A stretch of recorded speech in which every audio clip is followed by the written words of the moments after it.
जय श्री राम। आइए आगे सुनते हैं श्री शिव पुराण में।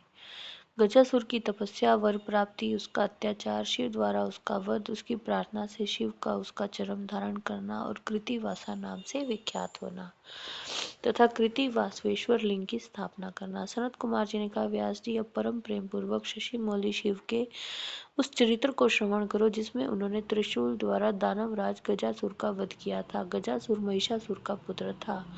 जब उसने सुना कि देवताओं से प्रेरित होकर देवी ने मेरे पिता को मार दिया है, तब उसका बदला लेने की भावना से उसने घोर तप किया। उसके तप की ज्वाला से सब जलने लगे। देवताओं ने जाकर ब्रह्मा जी से अपना दुख कहा। तब ब्रह्मा जी ने उनके सामने प्रकट होकर उसे प्रार्थना स्वरूप वरदान दे दिया कि वह काम के वश में होने वाले किसी भी स्त्री या पुरुष से नहीं मरेगा, महाबली और सबसे अजय होगा। वर पाकर वह गर्व से भर गया। सब दिशाओं और सब लोकपालों के स्थानों पर उसने अधिकार कर लिया। अंत में भगवान शंकर की राजधानी अनंत वनवासी में जाकर वह सबको सताने लगा।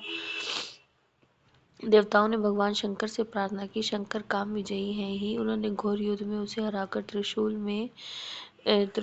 में पिरो लिया। तब उसने भगवान शंकर का स्तवन किया। शंकर ने उस पर प्रसन्न होकर इच्छित वर मांगने को कहा। तब गजासुर ने कहा, दिगंबर स्वरूप महेशान, यदि आप मुझ पर प्रसन्न हैं तो अपने त्रिशूल की अग्नि से पवित्र हुए मेरे इस चरम को सदा धारण किए रहे। विभु, मैं पुण्य गंधों की निधि हूँ, इसलिए मेरा चरम चिरकाल तक उग्र तप रूपी अग्नि की ज्वाला में पड़कर भी दग्ध नहीं हुआ है। दिगंबर, यदि मेरा ये चरम पुण्यवान न होता तो रणांगन में इसे आपके अंगों का संग कैसे प्राप्त होता। शंकर, यदि आप तुष्ट हैं तो मुझे एक दूसरा वर और दीजिए, आज से आपका नाम कृतिवासा विख्यात हो जाए। सनत कुमार जी ने कहा, मुने, गजासुर की बात सुनकर भक्त वत्सल शंकर ने परम प्रसन्नता पूर्वक महिषासुर नंदन गज से कहा, तथास्तु, अच्छा ऐसा ही होगा।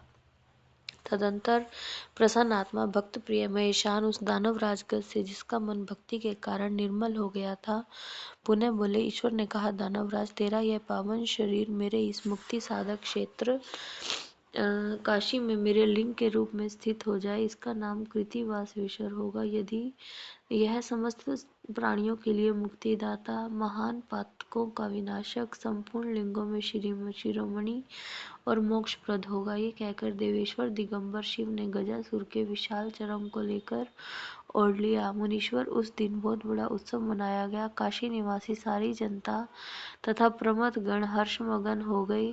विष्णु और ब्रह्मा आदि देवताओं का मन हर्ष से परिपूर्ण हो गया। वे हाथ जोड़कर महेश्वर को नमस्कार करके उनकी स्तुति करने लगे, उनका स्तवन करने लगे और उनसे वरदान पाकर अपने अपने निवास स्थान को चले गए। इस तरह से कृतिवासवेश्वर लिंग की स्थापना हुई और भगवान शंकर का नाम कृतिवासवेश्वर लिंग के नाम पर कृतिवासा हो गया। जय श्री राम।